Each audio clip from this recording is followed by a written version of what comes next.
নমস্কার, সুস্মিতাস কিচেনে সবাইকে স্বাগত।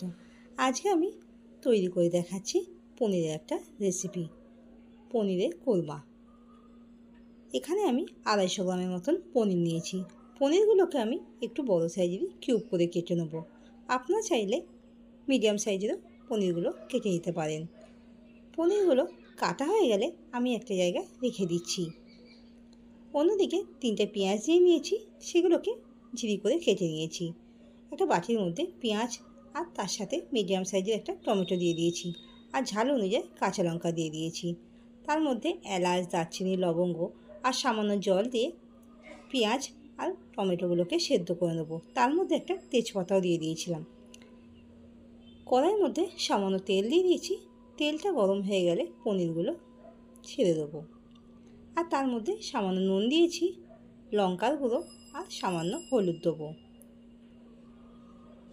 সব মশলাগুলোর সঙ্গে পনিরটাকে ভালো করে টস করে দেবো, যাতে ভালো করে সবের সাথে মিশে যায়। পনিরগুলো হালকা ব্রাউন করে ভেজে নিচ্ছি।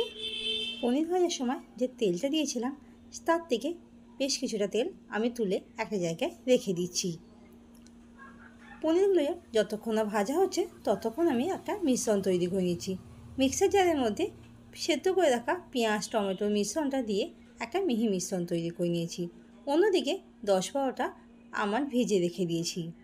পনিরগুলোর মধ্যে ভাজা হয়ে গেলে সামান্য কিছুটা জল দিয়ে দিয়েছি। হালকা ফুটে গেলে একটা জায়গায় রেখে দেবো জল শুদ্ধই। কড়াইয়ের মধ্যে অল্প কিছুটা জল দিয়েছি, আর যে তুলে রেখেছিলাম তেলটা সেটাও দিয়ে দিয়েছি। তার মধ্যে গোটা গরম মশলা, এলাচ, দারচিনি, লবঙ্গ আর কিছুটা গোটা জিরে ফোড়ন দিয়ে দিয়েছি।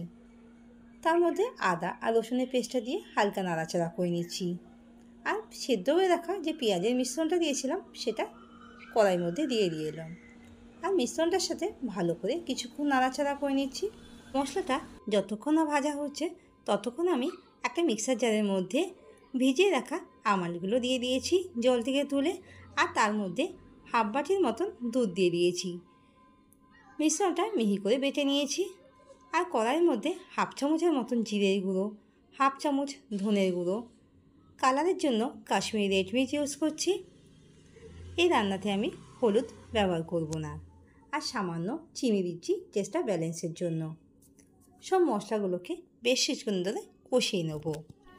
এরপর এর মধ্যে বেটে রাখা আমন্ডের পেস্টটা দিয়ে দিয়েছি।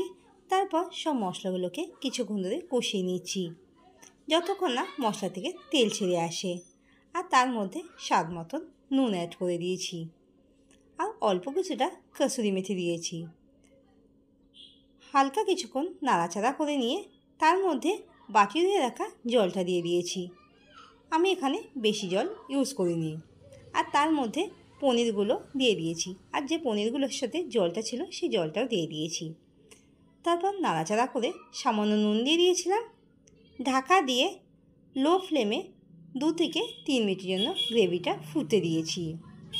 উপর দিয়ে কিছুটা ফ্রেশ ধনেপাতা কুচি ছড়িয়ে দেবো। আশা করব রেসিপিটা ভালো লেগেছে। ভালো লাগলে ভিডিওটা লাইক আর শেয়ার করতে ভুলবেন না।